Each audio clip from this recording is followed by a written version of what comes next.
how long will it be before the supply chain gets ramped back up again so that we don't have these shortages? Plenty of supply. Go ahead. Yeah, I think so. We're moving in that direction. As the Secretary said, you've got to think South Dakota's coming back on board. We'll have most of our facilities up and going. And so as we continue to keep them up and processing and bring more back online and continue to exceed the capacity, we're going to hopefully prevent what could have been a really sorry situation where we were euthanizing some of our protein supply and really impacting the food supply, not only across the country, but throughout the world. And so this is critical infrastructure. It's an essential workforce, and the team and the effort and the executive order, I think, has really maybe prevented what could have been a really serious situation. And so I think, Secretary, would you agree with that? We're still monitoring it. We've turned a corner. I think we've turned the corner. We Yep. see these plants coming back online. Right. Obviously, because of some infected employees, they won't be full force for a while, but we think the stores will be, you'll see more variety and more meat cases fully supplied. What's your very timing? soon. What's your timing, son? I'd say probably a week to 10 days Yeah, where I it's agree. fully back up. Yeah. Fully back up. Yeah. I mean, Perry came back up at 60% capacity, which is really, that's a strong startup. Mr. President, what the governor's made clear is that it was because the president used the Defense Production Act. Yeah. Make it clear that our objective is to keep meat processing plants open, whether it be in Iowa, whether it be in Delaware, whether it be in Colorado, and working through the Department of Agriculture, deploying CDC personnel to these meat processing plants. We're doing that. And I think, Mr. President, and you talk to a great heartland governor like Governor Kim Reynolds, one of the great stories of the coronavirus outbreak has been that our food supply has continued to work every day, from the field to the fork, to the grocers, to the meat processors.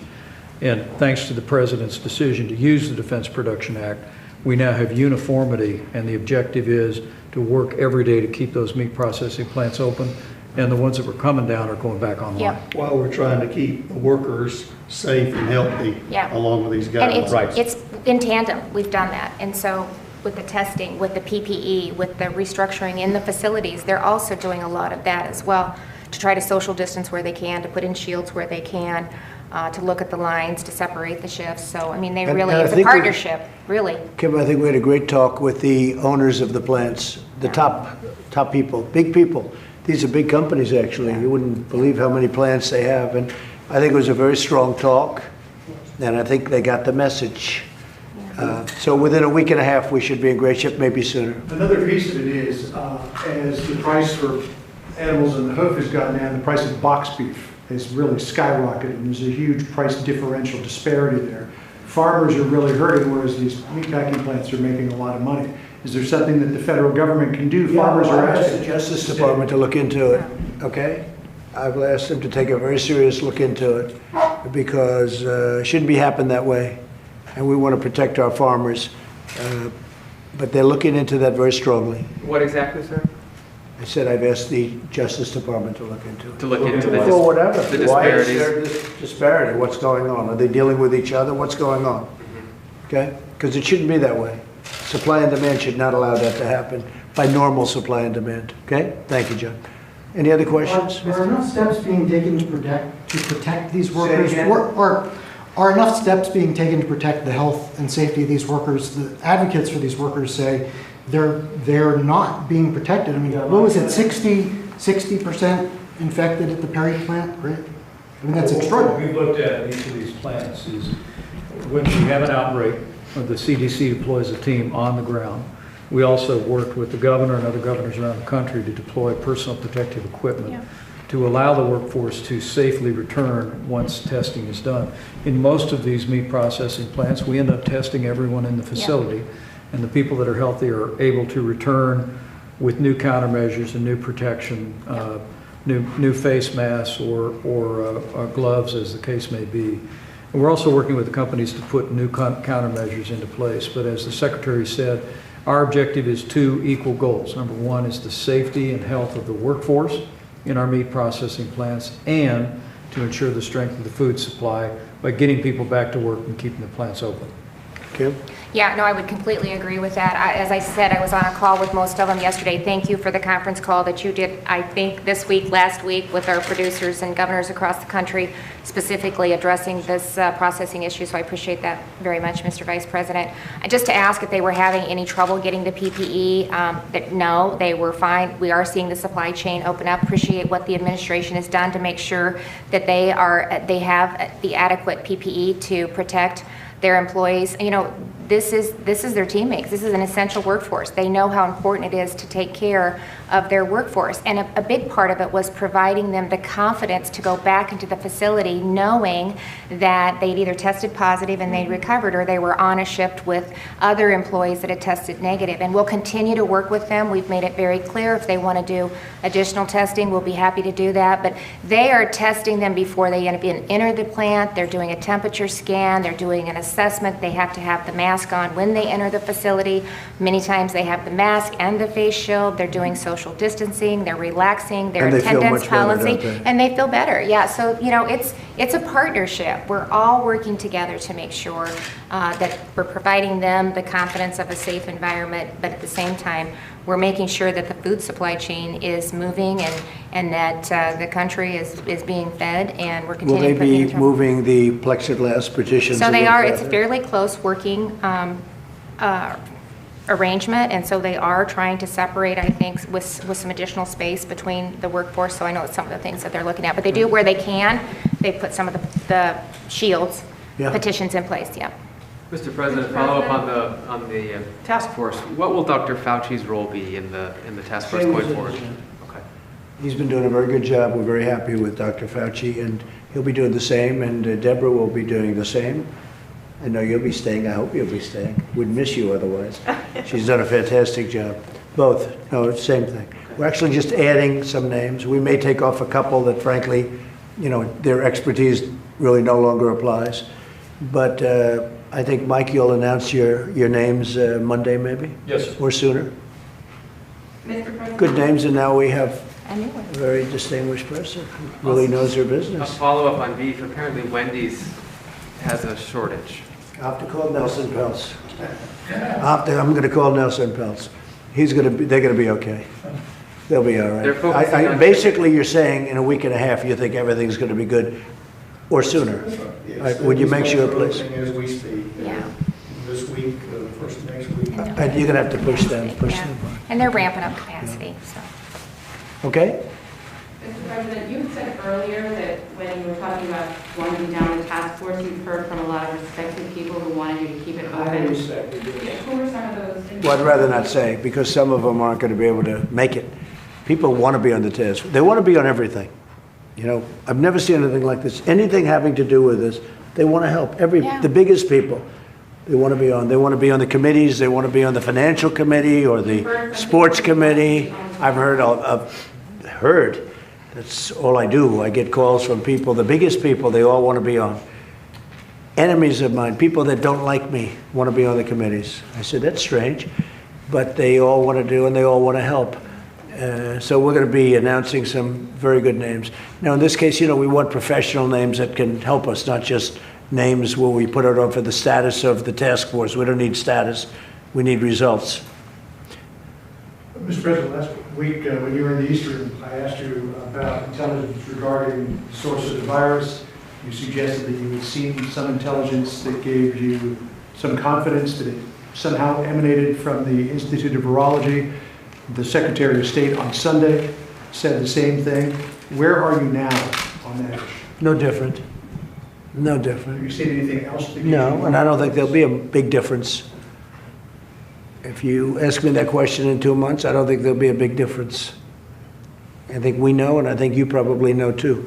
Okay, any other questions? Just one follow-up on China, sir. Related to intelligence, but more specifically to how you will respond to China. You've talked about tariffs.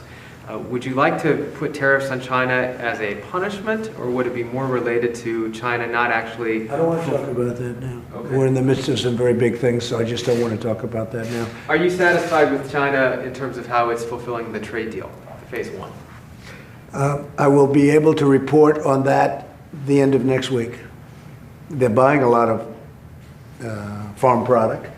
but are they buying to the level that they were supposed to? You know, they were going to buy $50 billion worth. The most they ever did was 15 or 16, and now they're going to 50. Anywhere between 40 and 50 in terms of farm, but 250 billion overall. That never happened. No president has ever even talked about anything like that. It's about time. But I'll be able to report in about a week or two as to not only with the farmers, but with many other industries also. Okay? Let's updated ag numbers on this Friday. Okay, good. I'd like to have that. I'll report them as they come in. But we're watching closely, and you know, they understand. They have a deal, and hopefully they're going to keep the deal. We'll see. They may not. We're going to find out. We'll know soon.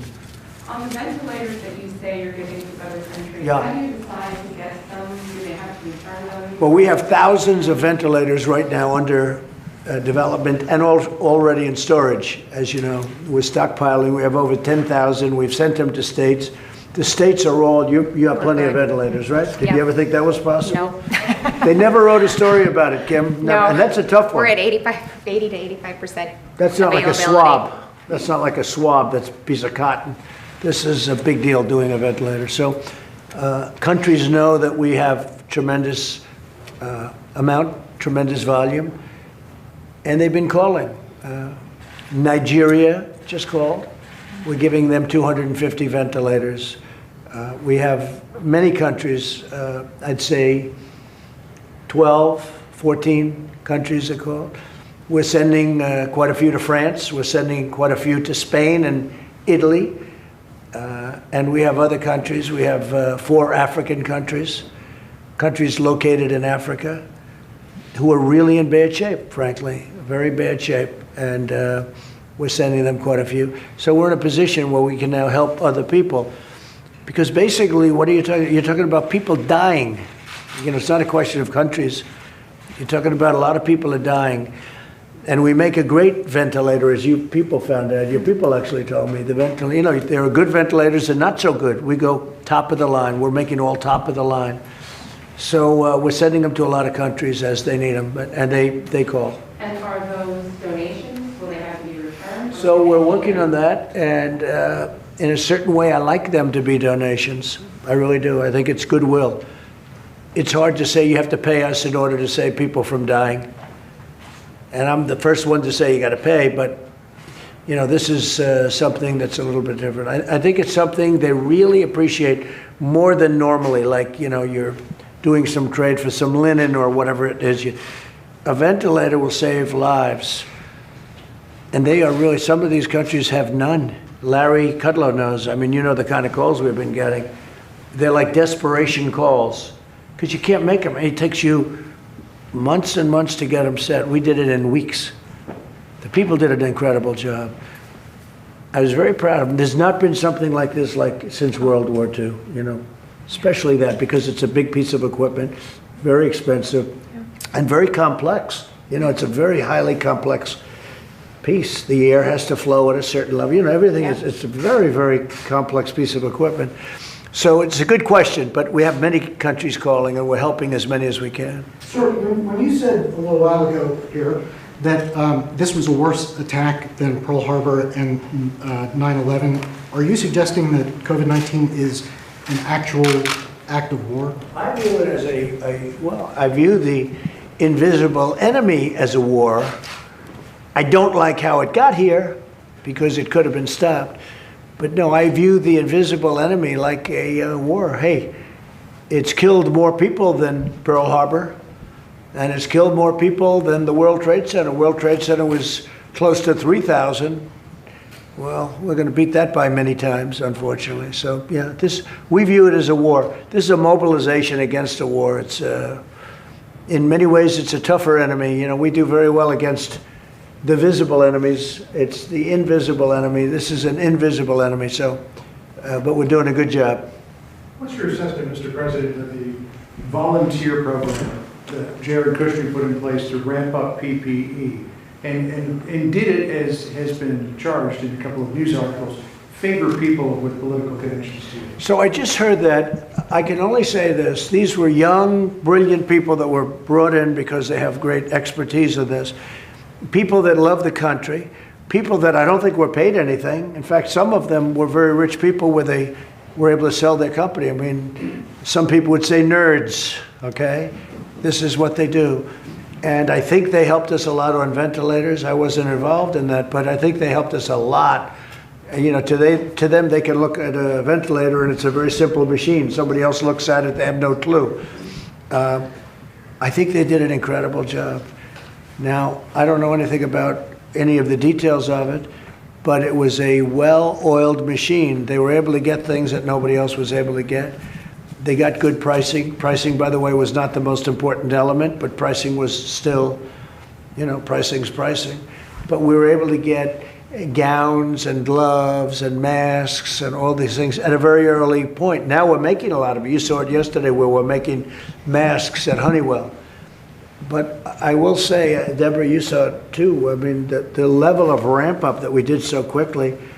So I would say they did. I wasn't involved in the details, but I can tell you it started flowing. That was with the planes pouring in from all over the place. And did the program in any way favor suppliers who had political connections? Well, I don't even know that because I have no idea who bought. I wasn't involved in that. We have a lot of support in our campaign. A lot of people are supporting our campaign. They want to see us win very badly. So I don't know, do they have companies? Do they not have companies? I can tell you I don't believe these kids would have any knowledge of any of these companies. And, you know, like I had seen this Dr. Bright. I never met Dr. Bright. I don't know who he is. I didn't hear good things about him. I did not hear good things about him at all. And to me, he seems like a disgruntled employee that's trying to help the Democrats win an election by getting out. I mean, he's got a pre-taped sermon about, you know, what he thinks. And I can tell you, they didn't think he did a very particularly good job, as I understand it. Now, I just got this morning because I'm saying, who is this guy? But I never met him. I know nothing about him. But he's a disgruntled guy. And I don't think disgruntled people should be working for a certain administration. I mean, he certainly seemed to have a very well-packaged deal, and he's got the same lawyers that some other well-known people had, and he comes up with the whistleblower. I always thought whistleblower was sort of a secret thing. Well, everyone knows who he is, so why is it a whistleblower? It's just offers protection. It doesn't. Well, protection from what? Protection from what? But everybody knows who he is because he was very public about it. And if you look at his lawyers are the same lawyers that other people have used. And so I don't know much about it, but to me he seems like a disgruntled employee. Mr. President, about the figures right now, are you... Which figures? Figures, death toll figures in the United States, Yeah. over 70,000. Do you believe those figures? Well, I think it is what it is. From you're saying it's 70,000, it's approximately now 70,000. So do I believe them? Yeah. You don't have I don't reason to believe cast them for doubt. China, Yeah. and I don't believe them from other countries where I see, you know, a very tiny number of people died, but you're watching the news and you see what's going on. But our numbers are, you know, essentially certified numbers. They're individual hospitals. They're putting out the numbers. I don't imagine there'd be a very big variation. No, it's a big number, but it's also a number that's at the lower scale. I think, Deborah, you could say it's at the very lower scale of any number that was predicted. Because if you look at the predictions, I guess they said from 100 to 220,000. That's if we did the big shut-ins and if we went to the total shutdown. And now it's time to open up our country. Got to open up our country. Okay. Thank you very much, everybody. Thank you, John. Thank you.